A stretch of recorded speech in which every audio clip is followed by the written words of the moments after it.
Hope.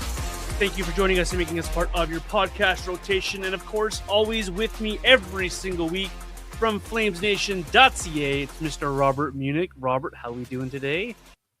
I'm depressed. Life's not worth living for. Everything is terrible. It feels like somebody died, man, with that gold medal game. God, I'm not in a great mood right now. I don't know about you. I come in here with the energy, with the podcast going. Robert brings in the realization of what we actually went through the last 24 hours or a little bit over 24 hours now. Team Canada gets silvered at the Olympic Winter Games. It was an incredible contest, incredible game. Connor Hellebuck stood on his head. Canada could not miss more empty nets if they tried. But nonetheless, it was still a fantastic Olympic Games despite the silver medal. Proud of the group. What'd you make of the game, Robert? Let's take the result out of it for a second here. Result aside, what'd you make of that game here? And how proud are you to be a Canadian this morning? Yeah, that's a great word to use, because I was going to say the same thing. If you're a Canadian hockey fan, you have to be very proud of that group of guys for the effort that they put in. They were utterly spectacular in the gold medal game. It was one of the most dominant performances I've ever seen. And like, to do that against an incredible American team was really, really impressive. I mean, they did everything they could to win that game except bury their chances. So, you know, if they had lost to the Americans and they were the worst team, I think I would be pretty upset. But the fact that they played the way they did, the way they dominated, that game, if it wasn't for Connor Hellebuck and if it wasn't for the Canadians not being able to bury their chances, I mean, that would have been a 4-5-1 win for Team Canada easily. So yeah, to lose in that type of fashion is absolutely heartbreaking. But I do think at the same time, you can step away from that game thinking, the boys gave their all. They put on a hell of a performance. They were banged up. They didn't have the same type of depth, especially on defense and goaltending, as the U.S., and they dominated them. They destroyed them. The U.S. was hanging on by the skin of the teeth for particularly the second and third period there. And it was just one of those games where you didn't get a bounce to go your way and you lose. But you know what? Like I said, they played their asses off. And yeah, you're definitely proud to be a Canadian after watching that performance. The Americans were bound to get one. We beat them on their turf. We beat them on our turf. We beat them again in other parts of Europe. They finally get one over on us in the 2026 Olympic Games. So you can't win them all, but at the same time, it was just, you felt good on the performance put forth by Canada. It's unfortunate that the one bounce in overtime went the way of the Americans, and that shot by Hughes to win it, incredible shot, incredible. And when you get guys that are able to finish like that on the other side, you got to tip your hat sometimes. And I think that's what we got to do this time around. Is the Americans, I don't think they were the better team last night. They didn't have the better Olympic Games either, in my opinion. Maybe a little bit of bias in my takes there, but at the end of the day, they got the bounce and they were able to capitalize on the bounce. So you just tip your hat and move on with your life. But double silver for Canada at the Olympic Games. It's not often you get the double silver. And then you think, hey, that's really good. But at the same time, how disappointed is it to feel that you only got double silver? So it's kind of a double-edged sword for me this morning. As you're proud of the teams, both of them, men's and women's, getting that silver medal. But at the same time, it's like you failed. That's the feeling you get come across your brain, is like, we failed, and that's a little bit disappointing. But proud of those guys, and I hope that when it comes to be 2030 and we get the next round, that it's just as exciting, just as dominant from Canada, and maybe a Finland or a Sweden or maybe even a Czechia can throw another wrench into the plans and make it a little bit of a three-headed or four-headed race rather than what seemed like two freight trains on a collision course that was the Milan Games. But it was a overall fun game and a good Olympic Games for Canada. Yeah, dude, it was such a fun game. Like that's one of those games like where you're so nervous watching, like you feel like you're gonna puke. Like, yeah, there was one point in the third period there where Canada was dominating, where I literally felt like I was gonna pass out because like I was just like I couldn't handle it. Like that's just like how much this game like meant to me. But sometimes you get goalied, and that just happens in hockey. And Connor Hellebuck goalied Team Canada, and you tip your cap to him. I mean, that's a guy who has had that label of being someone who plays like absolute garbage in the biggest moments in the NHL. And, he stepped up, and I would argue that was one of the greatest goaltending performances in the history of hockey. Like it was utterly spectacular by him. So, good on Connor Hellebuck. He stepped up, for the first time in a big game, and it just happened to be at the time when he's facing off against Team Canada in the gold medal game, which sucks for us, but it does happen. But looking ahead to 2030, I know one thing I'm really excited about is we're going to have Macklin Celebrini at 23 years old. We're going to have Connor McDavid, in his prime. Nathan McKinnon still in his prime. Matthew Schaefer is probably going to be a top 3 defenseman in the world come 2030. There's going to be Connor Bedard, Gavin McKenna potentially. So there's so many good pieces coming for Team Canada that can replace some of the older veteran players. I don't need to see Colton Parenko anymore. I don't need to see Travis Sanheim anymore. Brad Marchand's not going to be there. I don't need to see Sam Bennett or Seth Jarvis. You know what I mean? There's going to be some really good, elite, talented players coming into 2030 to join the already elite group now. So I cannot wait for that tournament. But it's too bad that they got hellebucked. But like I said, that's just what happens sometimes. As we move on here, before we do, my wife looked at me about mid-second period. She looks at me, she's like, because I watch, when I'm invested in sports like I was yesterday, I'm into the game, right? I'm one of those TV yeller type of guys. I get into it, I pace the floor, I stand up when there's exciting moments. My wife looked over at me about mid-second period. She's like, it's too early for this. It's too early for you to be doing this. and she just knows that how much emotion was into that game, that early in the morning you were able to get yourself up and into these games, and it was fun. It was a lot of fun to watch the game up until that final shift as well. So you spoke of the next Olympics, and you talked about a lot of people that could be potentially on Team Canada. Before we go there, wanted to take a quick detour to the bronze medal game, and I know he didn't play in the bronze medal game for Slovakia, but how cool was it for you to see Martin Pospisil suit up for his country, play some center for them as well, and he looked pretty good for Team Slovakia in their quest. They ended up losing that bronze medal game, finishing 4th, but not a bad tournament from the Slovakians and Martin Pospisil. Yeah, he totally fit in. He looked like a half decent player. I mean, he's not going to overwhelm you with skill or anything like that, but I thought he was pretty physical, and I thought he skated really well. So yeah, it was super cool, and it's great that he was able to fight through that injury in the first half of the NHL season and was able to get healthy enough to go and participate in the Olympics, because that might be a once in a lifetime opportunity for him, especially knowing his injury history. I don't know how much longer Martin Pospisil is going to be able to play hockey, because I mean, he took some big hits at the Olympics. He didn't play in the bronze medal game, which means something was wrong, because Martin Pospisil, he's the type of player in person who it's going to take a lot to take him out of a bronze medal game when he's representing his country. So I'm a little worried about that, but yeah, overall, yes, it was cool to see Pospisil there, and hopefully in 2030 we'll get a couple more Calgary Flames at the Olympics, because only having one there was a little disappointing. But yeah, I mean, we'll see what happens there. Are you worried about him moving forward? Because I know I am big time. I have been worried for a long time. You go back to his AHL days where he was getting those concussions. You're just like, how many concussions can one guy get before he's forced to hang it up? Like the doctors tell him to hang it up. And then he's getting other injuries on top of that in the National Hockey League. So yeah, I'm definitely worried about him.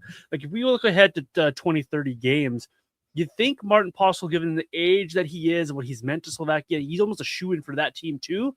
Until you look at his injury history, Mike, is he even going to be around playing hockey in 2030 in order to be on that team? So I'm definitely worried about the guy. Definitely worried about what he can be. And I just wonder when he comes back to the Flames here, if there's things that are nagging, do they just shut him down and just say, let's try again next year? Just get him back to healthy, get his head right, whatever else is nagging on him corrected, and let him reset himself for next year, because it's absolutely concerned every time he steps out there.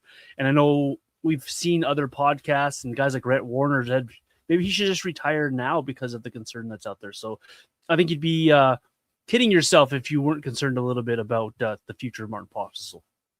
Yeah, it feels almost like a Michael Furlan situation, and where you have a player who, in order to be as effective as he can be, he has to play a little bit of a reckless style of play. And when you play that style, when you skate as fast as Martin Pospisil does, and you have these crazy collisions, it's almost like mini car crashes every time he gets hit. And it's just, yeah, you think to yourself, is it worth it? Like you make a great point there when it comes to the rest of the season. The Flames are clearly missing the playoffs. Is there even a point in having Martin Pospisil play the rest of the year? Like, should he maybe just take the next 7 to 8 months here and get 100% healthy and give it another go next year and see if he can make it through another season? And just because, yeah, like this year, it just doesn't matter. Like the rest of the season does not matter, especially for a guy like him. And you can also put some young players in his spot in the lineup, which would kind of benefit the future of the team. And yeah, man, I don't have a good feeling about this. It just the style of play, the concussion history. I don't know, man. And it's tough to watch too. Like when he gets hit like he did the Olympics and he stays down, you're like, oh man, here we go again. So I'm with you. I if I'm the Flames, I am seriously considering shutting him down for the rest of the year. I think that would be the smart thing to do here. Yeah, he's one nice Darnell Nurse hip check away from not playing anymore. Like that's honestly what it feels like. That Ferland comparison, I think, is spot on, and it's not because we don't say it lightly because we want this guy. We love this guy. We want him to play. And when he plays for the Flames and he's on his game, he's a very effective two-way NHLer who can provide a lot to a lineup. So when you're talking about shutting a guy down, it's not because anything other than we have concern for the guy's health. And at this point of his career and what he's accomplished and what he's done, he's put himself in this position. Unfortunately, that's just how injuries work sometimes. And hopefully he is okay. I'm sure we'll get more news from Martin Postel and the Flames as he comes back to the Flames this week as he rejoins the team. If he goes to the 2030 Olympic Games, Robert, in your opinion, is he the only Flame that is going to be at those next Winter Olympics? Because there are a few interesting Flames that are on the roster in the prospect pool that potentially could be Olympians come 2030. What about you? Where do you go when you talk about the Olympics in 2030? Martin Postel, possibility. Who else is on your list, Robert? Yep, I'll throw a couple names out there, then I'll let you throw a couple names out. Yeah, obviously you got Pospisil, like we were talking about. He is, if he's healthy and able to play in those Olympics, then yes, he's a slam dunk to play for Slovakia. Sam Honzik would have played on Team Slovakia as well this Olympics had he been healthy. So I think he is essentially a slam dunk to be on that team as well. And then I look at Russia, and who knows if they're going to be in the 2030 Winter Olympics, but let them play. If they are, I mean, Matt, yeah, in a vacuum, put all the political stuff aside. The Olympics needed Russia in the men's tournament, in my opinion. I think they needed another team that had a legit shot because it felt like it was a 5-team tournament. And if you throw the Russians in there, I just think it makes it a little more competitive.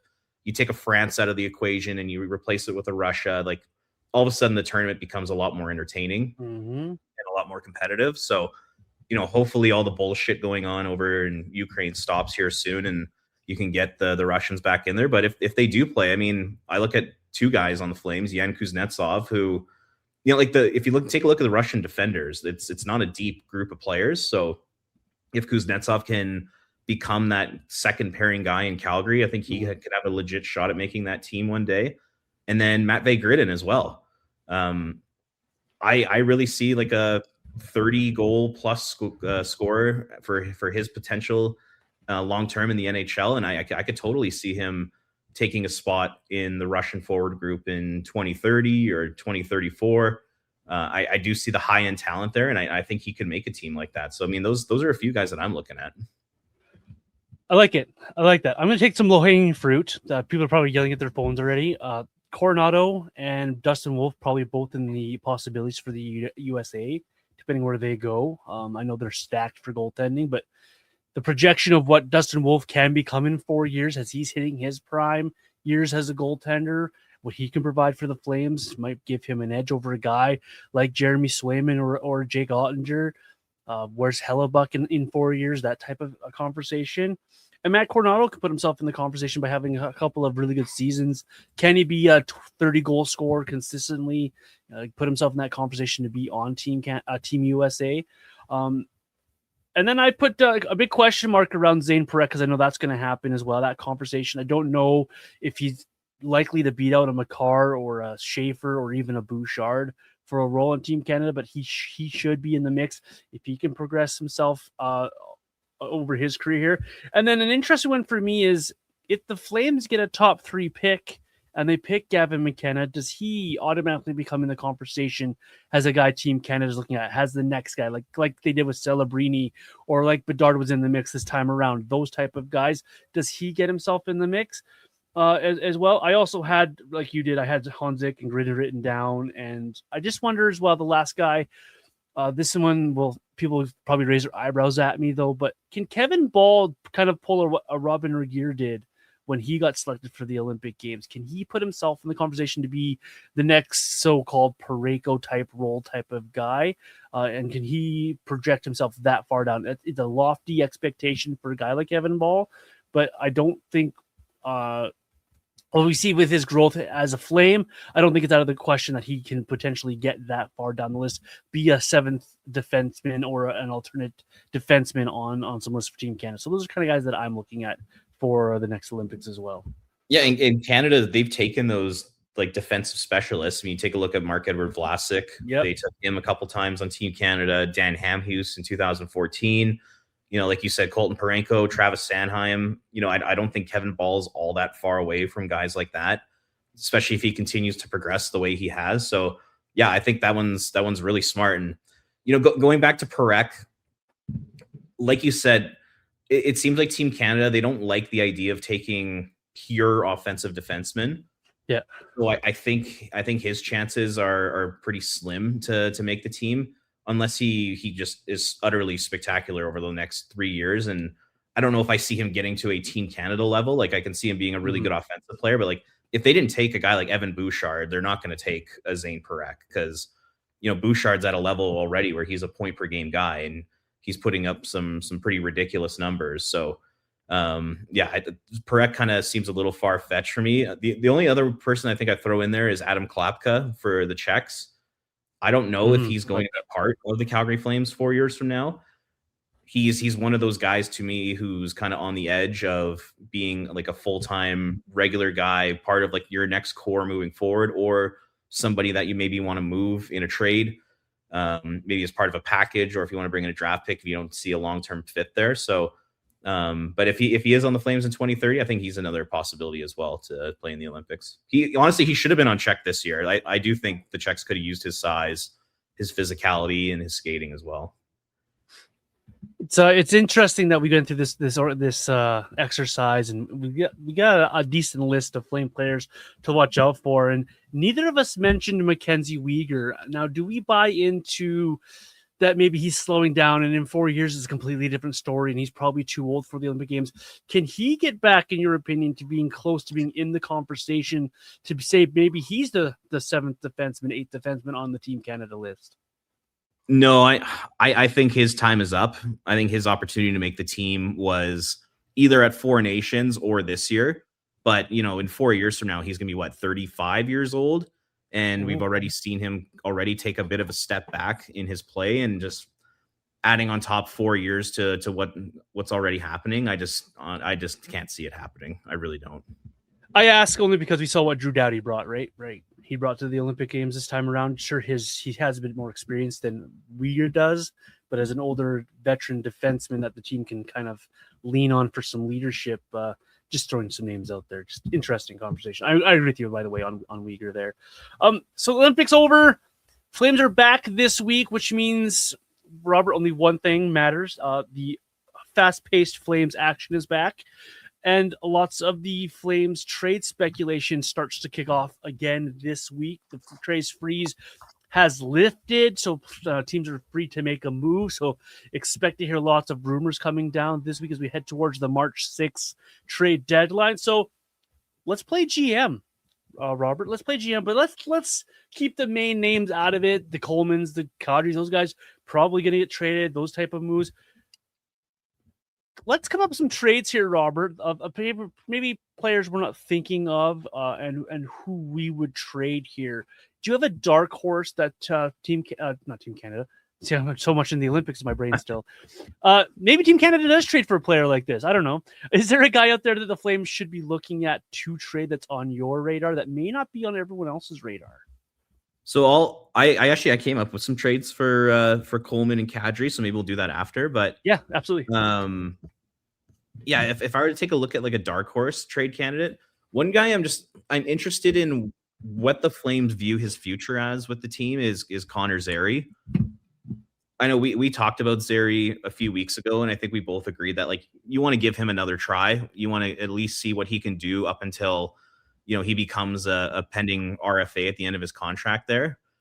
But I'm wondering, what is Connor Zary's future with this team, because you take a look at the Flames prospect system and it's just littered with extremely talented wingers and forwards in general. And these are the types of guys who I think are going to come up in the prospect system and maybe look to take a spot from Zary over the next couple years here. Like, what does Cullen Potter's future look like? You got Gridden, you got Ethan Wittenbach who's lighting it up.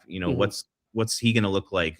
Idar Suniev, Rory Cairns, William Stromgren, and then you have your Battaglias and those types of players out there as well. So there's so many good young players in the Flames prospect system that are going to need jobs eventually, and Mm-hmm.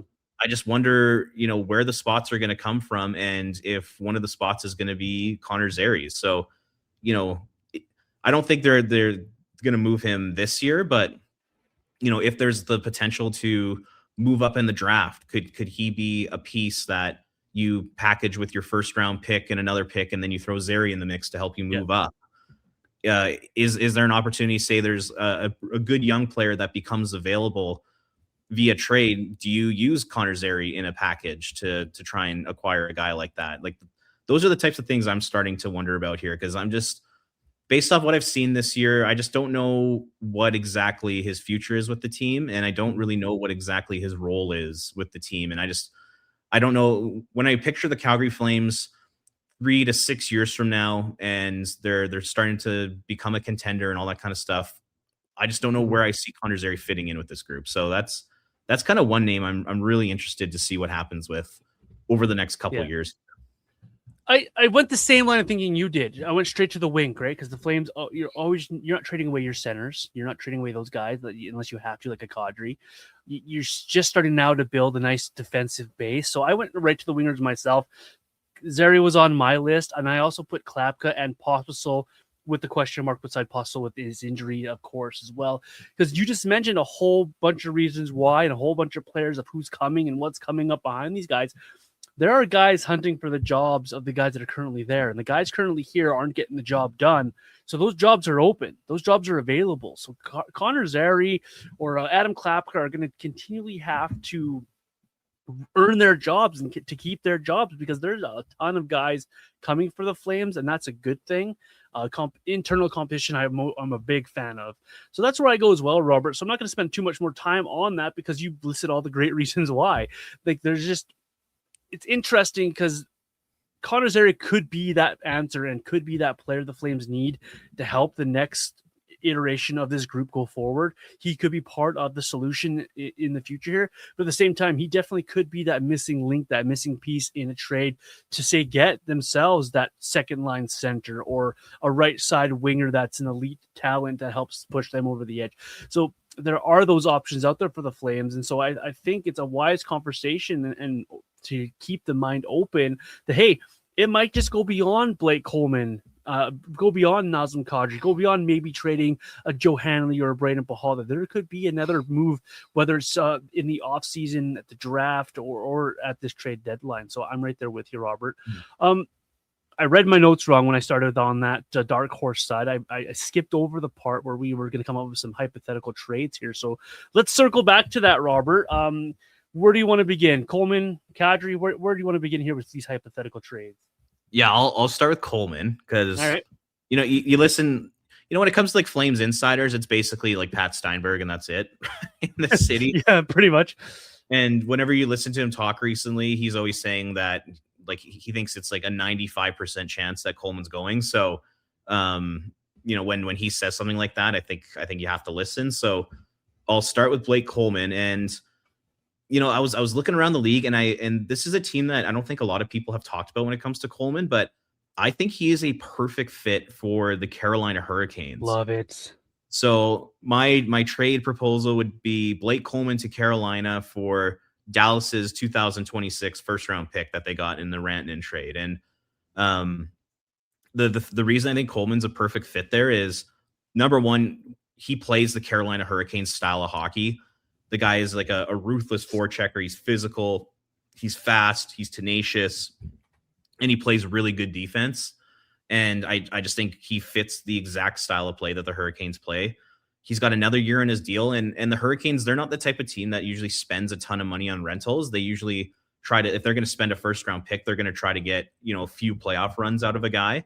Mm-hmm. So I think it kind of makes sense in that regard. And then, you take a look at the Hurricanes lineup, like they have Jordan Martinook playing on their third line. They have Taylor Hall playing on a second line. I'm thinking a guy like Blake Coleman could move those guys down the lineup and, slot them properly, slot them in a better space that kind of fits their style of play.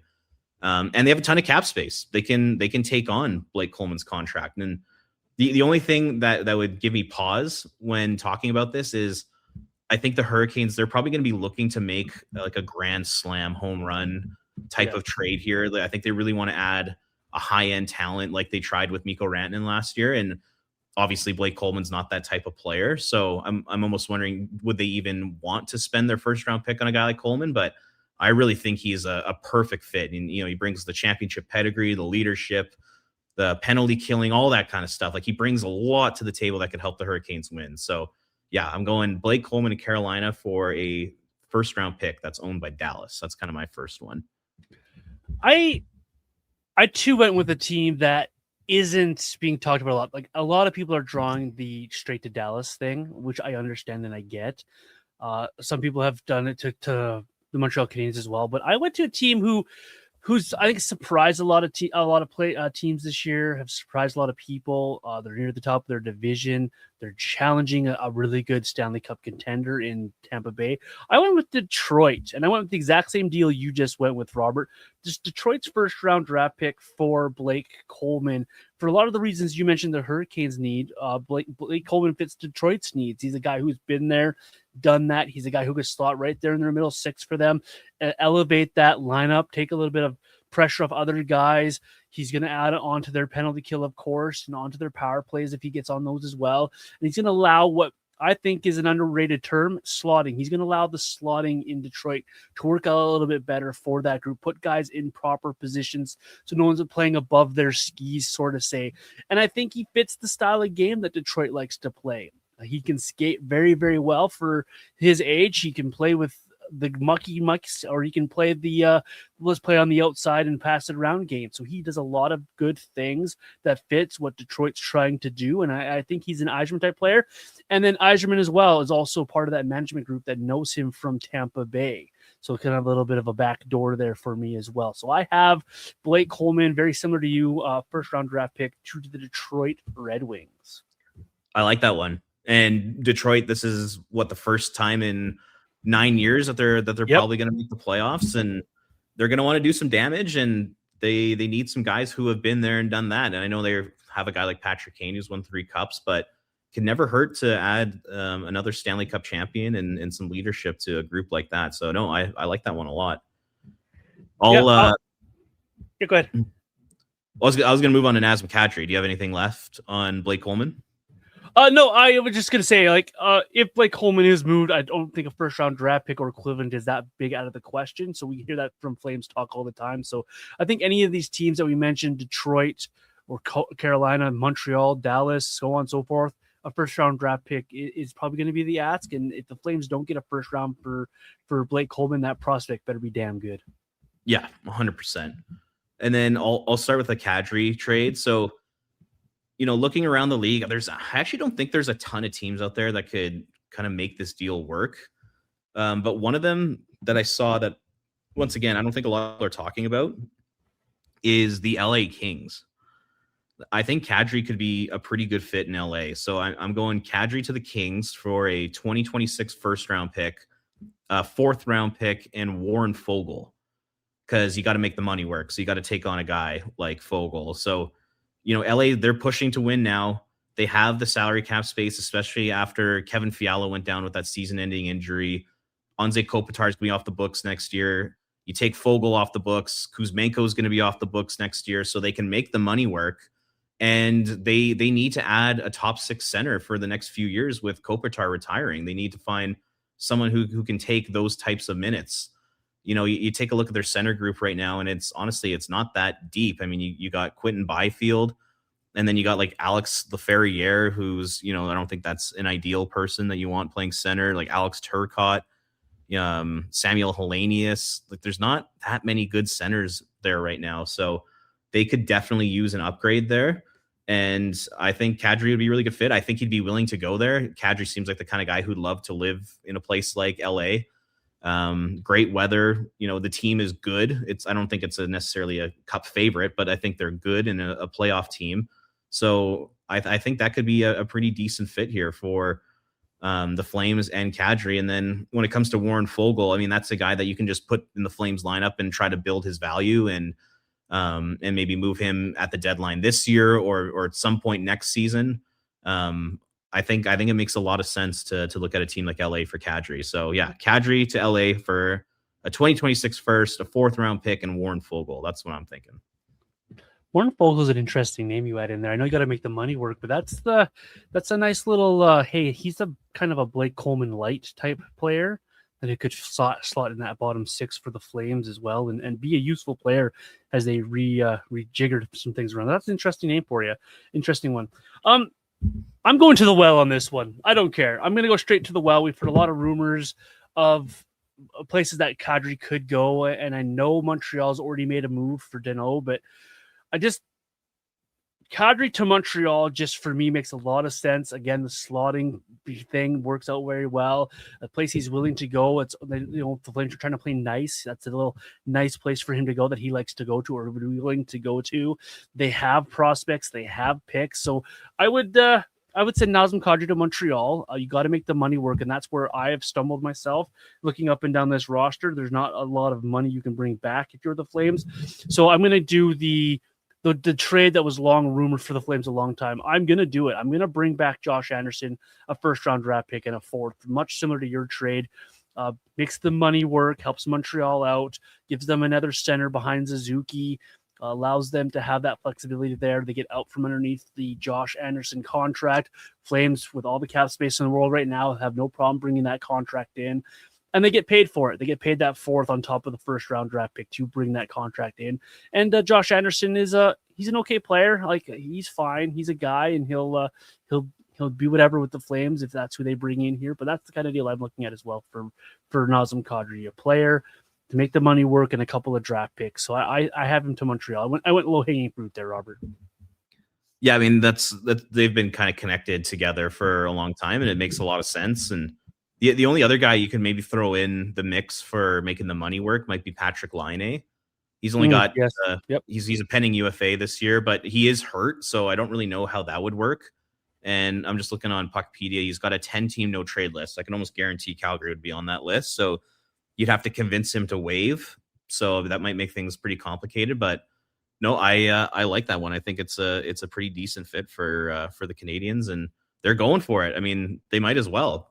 The Florida Panthers, they might not even make the playoffs. So for basically any team in the East that wants the chance to go for a cup, this is a year to do it, because Florida might not be there. And even if they do make it, they might be banged up and might not be the same team. So, I like that one a lot. I did have a second one for Kadri as batting around, but Let's hear it. For me, it's a little harder because I'm not a fan of the player coming back. Okay. So it would be similar trades that we just mentioned. So it'd be the 1st round draft pick. It'd be a 4th round pick to help the whole contract thing and get value here. But it's Kotkaniemi from Carolina back as well for Nazem Kadri. So Kadri has been rumored to Carolina as well. I think he fits in what they're looking for. He feels like a Rod Brindamore type of player when he's engaged. And then the Flames can bring back the contract of Kotkaniemi. He is a useful player. Some people really like what he brings to the table. I'm not a big fan of the guy. I understand why other people like him, but that 1st round draft pick is what's more appealing to me, and be the Dallas pick as well. That I'd bring that back. So that's the other one I was kind of batting around.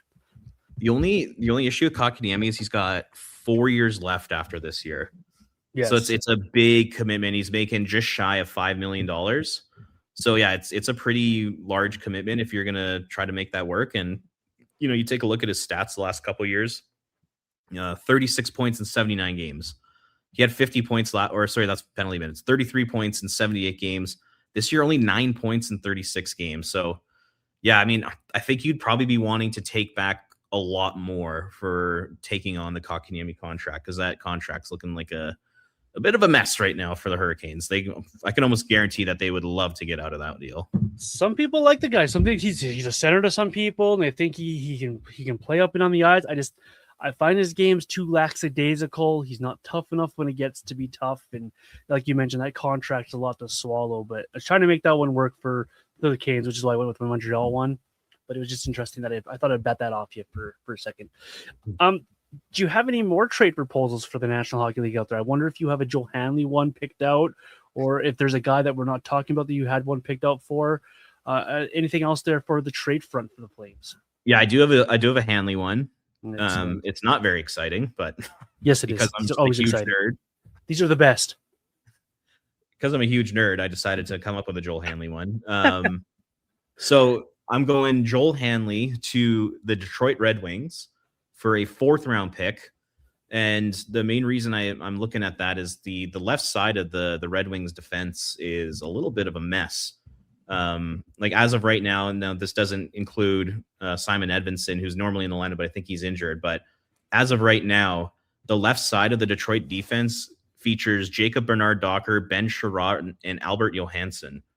So I'm wondering, for a team that's looking to make the playoffs that probably needs some depth defensively, a guy like Joel Hanley could probably fit in really nice with that group. So yeah, I'm just going Joel Hanley for a 4th round pick. And that might be a little rich. Maybe it's ended up being like a 5th, but man, if you're the Flames and you could pick Hanley off waivers for nothing and then get a couple decent years of hockey out of him and then flip him for something like a 4th round draft pick, I think you'd be really happy with that. So yeah, that's what I'm looking at for Hanley. I too am a nerd. And I went with another defenseman. So I like your Joe Hanley one. I went with a Braden Pahal trade. I found him a nice spot in Buffalo. They need a right shot defenseman. He adds nice depth to the Buffalo Sabres. You can and I went with a 5th or a 6th round draft pick. I think a 6th with conditions on it to become a 5th. If Buffalo has some success, might be in the cards. But a 6th round pick for Braden Pahal for a guy you got off waivers that you haven't really been using lately. I think if the Flames can get that type of a deal, you take it and run. And I think Pahal provides something that Buffalo doesn't have a lot of on their back end. He's a little bit more grittier than some of their guys they have there, and could fit and add the depth that you're going to need as a playoff bound team. And yes, I'm saying the Sabres are playoff bound. It sounds weird, but they're on the right track if they can keep going what they had before the Olympic break. So I have Braden Pahal traded to the Buffalo Sabres. I like it. Yeah, I like that one a lot. And same sort of deal with Hanley. You pick him up off waivers, and you can trade him for a draft pick. And with the way the Flames have been drafting lately, that maybe it turns into a player. So yeah, I'm a big fan of that. One other thing just before we move on that I forgot to mention about Hanley, there's been a lot of talk about, how are you going to fit all the right shot defensemen into the Flames lineup? Well, one of the reasons why I think it'd be smart to trade Joel Hanley is you move him, then you move Mackenzie Weegar to the left side. Then that opens up a right-handed spot for both Brustevich and Parekh.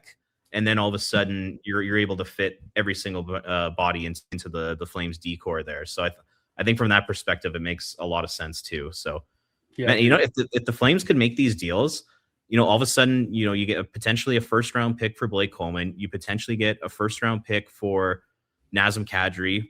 And then you add a couple, depth picks, a 4th and a 5th or something like that for Hanley and Pahal. All of a sudden the Flames could have 4 1st round picks this year, or they could have 3 this year and 3 next year. And then, this year they have 2/3. You add like another 4th round pick, you get 2 4ths. Like they're loading up on picks right now. And I think that's critical for their future. So 100%. Hopefully Craig Conroy can pull off some moves here. And once again, we talked about this. It was either last week or the week before, but when it comes to Nazem Kadri, I think it is critical that they move him before the deadline here. And take what you can get for him now, because I really believe that his value is just going to continue to diminish here. I really believe that. I think his play has fallen off a little bit. I worry about him playing for this team when there's nothing on the line. Like, is he going to continue to play like the way he has over the last 25 games? Is that going to continue into the final 26 and into next season? I just worry that his value is going to drop off at some point, and his value will never be higher than it is right now. So just take advantage of it while you can. I really hope that happens. Nothing I can add there without going on to a big rant about Nazem Kadri. So I'm going to leave it there. I think that's well said by Robert. I think the Flames collecting all of these assets, whether they be young players, prospects, these draft picks, I think it's very, very important for the Flames over the next couple seasons to make sure they have all those. Because we talked about this as well. When you have all these prospects and picks, at the end of the day, they're not all going to play for you, but they all can bring value to your franchise, whether it be a guy who turns out to be a first liner like a Matt Coronado, whether it be a depth piece like a Jan Kuznetsov, whether they become a trade bait to add to a package to bring in the next superstar or the next defenseman for your top four, those type of moves. So it's very important the Flames put themselves in a position that they can do any of those things with the amount of picks and prospects that they have. It's very important when you're rebuilding as well, in my opinion. So we talk about all these trades, Robert, and we like to bat around all these hypotheticals. We just got rid of, between you and I, 4 what the Flames would call leaders of this team, 4 guys that are very important to this team. You add in the fact that Michael Backlund is getting on to be about 107. We need to start thinking about the next crop of leaders for the Flames. Who's going to be the guy that gets the C next? Who's going to be the guys that the team leads on to be the next generation of leaders, Robert? So let's take a minute here and bat around some names of guys who we think could be part of the next iteration of the Flames leadership group. Because if these trades happen, and by the time Michael Backlund's gone, you're looking at Mackenzie Weegar if he's not dealt, and who else? Yeah, it's something that I don't think enough people are talking about right now, is just the future of that leadership core. And I know like a lot of people might roll their eyes at it, and they roll their eyes at the whole culture conversation, but I think over the next 3-4 years here, I think it's so critical to have positive influences coming from veteran players around the dressing room, because I really believe, like, especially the next two seasons, I think could be miserable. I think this team could be, bottom 5 again for both those years. And they're going to be incorporating a lot of young players into the lineup during that time. And you have to keep things light. You have to keep things fun. You need those veteran guys around to make sure that the Saddle Dome and soon to be Scotia Place doesn't become just a completely miserable environment to work in. Mm-hmm. So I do think establishing your next core of veteran leaders is actually super important for this team. And, you mentioned a couple of them there. Backlund's going to be around for probably at least another couple years. You got Mackenzie Weegar, who's signed for another 5, I believe. And you got Jonathan Huberdeau. So I think those guys are all pretty much locks to be part of that group. But then who else are you going to add to that mix? So, I mean, the first guy I'll throw out there is Ryan Lomberg. I wrote about Flames Nation. We've talked about it before. I think it's critical that they get Ryan Lomberg signed to at least, a 2-year deal or something along the lines of that. Because out of all the people who could bring a positive influence to a dressing room and keep things light and fun, it's Ryan Lomberg. He might literally be the best at it in the entire NHL. Like, the guy he's just a buzzsaw of a human being, which is awesome. So that's the first guy I'm looking at here. The really interesting one is what to do with Zach Whitecloud, and I'll throw it to you, because what we've seen so far from him from a leadership standpoint, culture, all that kind of stuff. Like, you can tell he's going to be a perfect fit for this team for the rest of his contract. So I'm curious, are you still in the camp where you think they should move him, or now that you've seen what you've seen from Whitecloud, do you think it's important that they end up keeping him for at least a couple of years? Man, I'm going to talk about both sides of my mouth here, because if you get a deal and someone's going to offer you a high-end pick and a prospect for this guy, how do you not take it and run when you're at this position you are when you're the Flames? But at the same time, if they keep this guy, he could become a massive leader for this team on the back end. The way he talks about playing in Calgary, the way he talks about the game, his approach, the way he's on the ice. You always see him talking on the ice, on the bench. His teammates must get sick of hearing his voice, because he's never not talking. And that's what you want in a leader, a guy who's going to build other guys up, a guy who wants to communicate, a guy who wants to know what his teammates are doing, what the pairing is doing, All those type of things is what you want in a leader. He's not afraid of the media. He's not afraid to take on challenges. He's not afraid to play all the minutes. He's not afraid of anything. And this guy is what you want in a hockey player. So I kind of look at it both ways. If someone's going to knock your socks off for this guy, say the Ottawa comes calling and they offer you a first and a decent prospect, how are you not looking at that type of deal? But at the same time, if they're going to just send you fourth round picks for this guy, you keep him and you use him because he's a very useful player and he plays the style that Ryan Huska can get on board with. He earned Huska's trust in about 3.5 shifts, I think. He played what 20-something minutes that first day. He was a flame, and it's nice to see there. So I think that this is a guy that if you keep around can be a very accountable guy and accountable leader, and that's what you kind of want if you're the Flames. I'm with you. Like when they first acquired him, I was basically all in on trade him at this deadline. I'm like, it makes nothing but sense to move him, but just kind of taking a step back and really thinking about the next 2 years of this team. Like you can't just strip away every single player, like every single veteran player. I know you can replace some of them in free agency, but like when you get a guy with the character of Zach Whitecloud, I actually think it might be important to keep him around for the next couple years. And then you can trade him at the 2028 deadline when he's a pending UFA. I kind of like that idea. And also like it gives some support on the right side of the defense. Maybe it allows Zane Parekh to go to the American Hockey League next year and hone his skills there.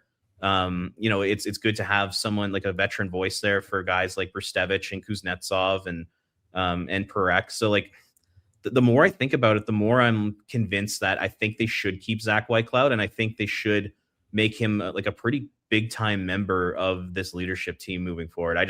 I like everything he brings to the table, character, leadership, and then even on the ice, he's a really good two-way defenseman. So like the more I think about it, the more I'm like, I think they should totally keep him. And the other thing to keep in mind too is, if they trade Coleman, they trade Kadri, maybe a guy like Hanley or Prahal, and we just talked about it, they're going to have a ton of draft picks for the next couple years. So it's almost like you don't even really need to add, more picks to the next two drafts. Maybe it makes sense come 2028 when he's the pending UFA, then you move him and you add to your arsenal of 2028 picks or 2029 picks and not just load up on one or two drafts. So like, that's kind of another way to think about it when it comes to Whitecloud. But yeah, once again, people are going to talk about that you're taking up spots for young defensemen, but move Mackenzie Weegar to the left. And then you got the two spots there for Parekh and Brstevich. And, come 2028, maybe that's the time when Henry Muse is ready to step up, and then you can trade Whitecloud. So I think it makes sense to keep him right now. People say that, but at the same time, do you really want 4 21-year-old defensemen on your back end? Like you've got with the place the Flames are in right now. Yeah, I don't mind for the next 2 to 3 years. I don't mind that. Yeah, so it's just like you gotta kind of play both sides of the coin. There, you want these defensemen to come in here and play, but be successful. If you're gonna bring in 4 young players who are 21 years old and no leaders around them, it's gonna make for a harder task for not only those players but their development as well. So I think a guy like Whitecloud's not blocking a guy; he's more about helping a guy. You could pair him, say he's the one who plays with Kuznetsov, and that becomes your shutdown defensive pairing. Maybe you play Kevin Ball with Zane Parekh and let him develop his game. There's ways to getting all of these guys in the lineup, but also keeping a guy like Whitecloud around if that's the route you go down. That's smart for not only the Flames organization, but allows you to get the most out of the player as well, both on the ice while he's with you, and then, as you mentioned, Robert, in a trade, say in 2028 at the deadline for a team who's looking for another defenseman. So I think it's smart. That's a nice play. What about your thoughts on Kevin Ball? Because he's the other name on my list of leaders. I think he's fitting in quite alongside with Whitecloud there, and he's starting to really exercise a lot of what's in front of him and develop his game on that side of things where he's a leader. He's a guy I count on. What do you think about Kevin Ball's future as a leader with the Calgary Flames? Yeah, he's next up on my list too. And I think he's going to be a big part of the leadership core moving forward. And, he's signed for another 6 years after this or another 5 years after this. So, he's going to be around for a long time. And he's kind of in that age range where the Flames don't have like a ton of guys that you look at as true leaders on this team. And like if I were some of the older guys on this team, I would take Kevin Ball under my wing and really try to teach him and show him what it's like to be a leader at the National Hockey League level. and make him a big part of that group moving forward. Like, I'd throw Matt Coronado in that mix too, knowing that he's going to be around for a long time. I'd throw Dustin Wolf in that mix because he's going to be around for a long time. Like, those are the types of players that like the Flames leadership core need to take under their wing and invest in, and show them what it's like to be a leader at the NHL level. So those are the other guys on my list that I have. And I was thinking, like, do you throw a Connor Zary in there? But we don't know what his future is. Do you throw a Joel Farabee in there? We don't really know what his future is because his contract expires in a couple years. Like, is he a long-term member of this team? Like, I don't know. So, but the other big kind of future pillars from a leadership perspective are definitely Ball, Coronado, and Wolf on my list. I have one more, and it's an interesting name because he only is on a short-term contract, but the Flames targeted this guy in a trade, and I wonder what the future is for Morgan Frost. If he's here longer term, does he naturally just take over the Backlund-esque type spot in the lineup? Does he become a guy that you can rely on to be a leader? You're going to need some players around all of these younger players coming up for the Flames. And does Morgan Frost do enough over the remainder of his contract to warrant being in Calgary long enough? So I wonder if that's just a name that I just wanted to bat out there and throw out there, because there's a lot of question marks around what Morgan Frost is for the Flames, what he can be for the Flames, and what he should be for the Flames in the future years coming up here for him. So Morgan Frost is just another name with a little bit of an asterisk at the bottom of my list for leaders in the future, because if he's here, I can see him wearing an A and being that type of guy in the future for the Flames if he can get a little bit more out of his game and the Flames can get what they want from this player. So, okay, let's get your prediction. All right. So say it's the trade deadline next year. What's happening with Frost? Are you moving him? Are you keeping him? Like, what needs to happen in order for the Flames to keep him? I think they need to see a step from his all-round game. I think they need to see maybe a little bit more production offensively, and I think they need to see a little bit more of the engaged Morgan Frost. What we saw versus Edmonton right before the break, that Morgan Frost. If they can see that Morgan Frost more consistently for the Flames, I think that the contract is in the drawer for him. I think that there's an opportunity for them to keep him around. Because if that's the player you get for the next 5-ish years, 4 or 5 years from Morgan Frost, I think he is valuable to keep around and to be a guy. You can't trade everyone at the end of the day. Like, it just doesn't work that way in the National Hockey League. And if you traded everyone who's playing for you. So I think someone's got to stick around. And if you can get that from Morgan Frost, you keep him, you sign him. But if you're going to get this point every 4 games, Morgan Frost, you don't really see him some nights, why would you sign him and keep him long term? That then would become a guy who's just blocking, say, a Cole Reshny or someone else from taking a rush spot in 2 or 3 seasons. So I that's how I look at it. What Morgan Frost are you getting? Because if they get that Morgan Frost we saw that last week before the Olympic break, sign me up for that one. But if they're going to get Morgan Frost we saw in October, no thank you. Yeah, I'm right there with you when it comes to him. But the interesting thing with Frost is that, like we talked about, Michael Backlund's probably going to retire within the next 3 seasons. They're going to trade Nazem Kadri. They really only have Cole Reshny and Theo Stocksilius as like legitimate NHL prospects at the center ice position. You're hoping you're going to draft a couple more of them over the next 2 years. But, who's going to be the stopgap from the time, say, the Flames draft a high-end center in this year's draft or next year's draft? Who is going to be the guys who fill those spots while they're developing and while you wait for them to get to playing in the NHL? And Frost might be that guy. I mean, like, if you have Morgan Frost as your third line center, I think you're pretty happy because he does provide a lot of offense. He does some good things on the power play. He's, something kind of sneaky in his tool set is his shootout ability. Like, he's one of the Flames' best shootout players. Like, there's some stuff that you like about Frost that you could see having him around for a while. But at the same time, when he becomes a UFA, he'll be 28 years old. How many years is that contract going to have to be? Is that going to be a 4-year deal, 5-year deal, a 6-year deal? Like, what's it going to take to keep him there? And do you want to give him a long-term contract when you have all these young players coming? So, yeah, I think what happens with him over the next couple of years here is going to be really, really interesting. And if he wants it, he can go take it. Like, there's a spot there on this roster for him.